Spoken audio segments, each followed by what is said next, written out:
चंद्रपूरच्या 14 वादग्रस्त गावांमध्ये तेलंगणाच्या आसिफाबाद लोकसभेसाठी मतदान सुरू झाले। महाराष्ट्र आणि तेलंगणा या दोन राज्यांनी 14 गावांवर आपला हक्क सांगितला आणि यासाठी सीमा निश्चित करण्याचे काम अंतिम टप्प्यात आहे।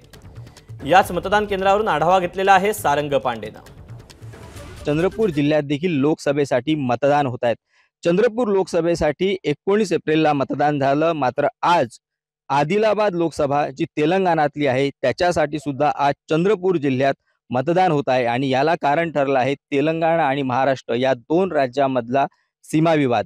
जिवती जो तालुका आहे चंद्रपूर जिल्ह्यातला, या जिवती तालुक्यातले 14 गावं जी आहेत ती वादग्रस्त आहे। म्हणजे महाराष्ट्र आणि तेलंगणा या दोन्ही राज्यांनी ही गावं आपलीच आहे असा दावा केला आहे आणि हा जो प्रश्न आहे किंवा हा जो विषय आहे हा सध्या सीमांकन करून या भागाचं निकाली काढण्याचा प्रयत्न करत आहे। मात्र तोपर्यंत दोन्ही राज्य मागे हटायला तयार नाही आणि याचीच फलश्रुती म्हणजे 19 एप्रिलला महाराष्ट्राने इथं आपली संपूर्ण मतदान प्रक्रिया जी आहे ती राबवली आणि मतदान झालं आणि आज तेलंगणा राज्य जे आहे ते आपली मतदान प्रक्रिया जी आहे ती इथं राबवायला सुरुवात झालेली आहे।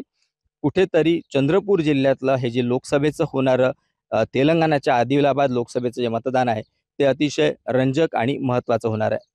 सारंग पांडे, एबीपी माझा, परमडोली, चंद्रपूर। एबीपी माझा, उघडा डोळे बघा नीट।